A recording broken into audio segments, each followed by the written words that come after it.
Restez où vous êtes. Vous êtes en état d'arrestation. Hé, arrêtez!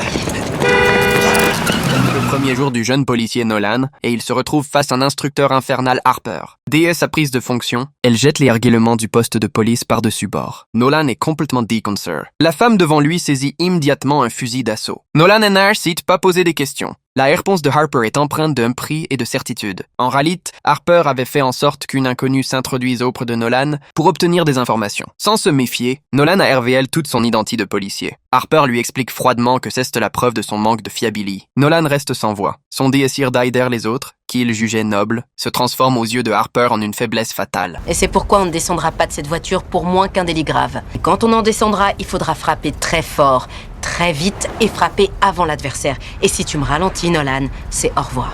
Peine sa phrase termine, une Maserati sans plaque d'immatriculation apparaît. Harper sourit et déclare que c'est le gros poisson qu'elle attendait. La serviette sur le volant RVLE que la voiture a T-Force, c'est un véhicule vol. Les deux policiers se lancent immédiatement dans l'action et hartent la Maserati. Après une lutte violente, ils entament une poursuite effrene. Finalement, un des suspects, courant trop vite, perd pied et tombe d'une hauteur, se cassant la jambe. T'es arrivé comment?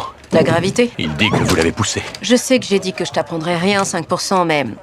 Voici la leçon du jour. Ça ment un délinquant. Les vidéos s'enregistrent prouvent l'innocence de Harper, mais Nolan commence à s'inquiéter de sa manière d'agir. Alors, il va voir le shérif Gray pour en savoir plus sur le passe de Harper. Gray lui confie que Harper n'est pas une personne qu'on ne peut pas croire, mais qu'on ne peut tout simplement pas lui faire confiance. En rallye, Harper a été en infiltration pendant 4 ans, mais maintenant son identité est découverte. Ces 4 ans d'infiltration l'ont habitué à mentir et utiliser la violence. Après avoir appris la vérité, Nolan commence à comprendre Harper. Cependant, Harper est furieuse que Nolan enquête sur elle. Contre-ordre, restez en position.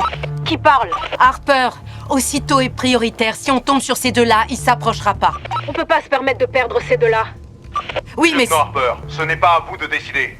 Respectez la hiérarchie et obéissez à vos supérieurs, ou je vous renvoie billets en or ou pas. Équipe 1, à vous de jouer.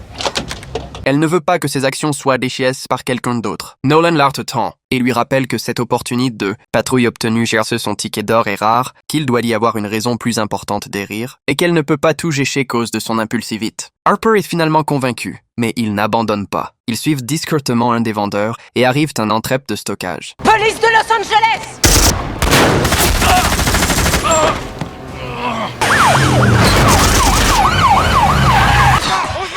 T'es touché? En plein dans le gilet. Il faut croire qu'il y a un petit côté guerrier chez toi, finalement. Et chez vous un côté ange gardien.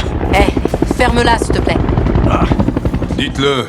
Navré que mon comportement irréfléchi ait pu te mettre en danger. Ma mission est de t'apprendre le boulot, pas de poursuivre mes obsessions personnelles. Et si éventuellement tu souhaitais déposer une plainte en règle, je prends l'engagement de ne jamais t'en tenir rigueur. Non, c'est bon. Je vous souhaite une bonne soirée.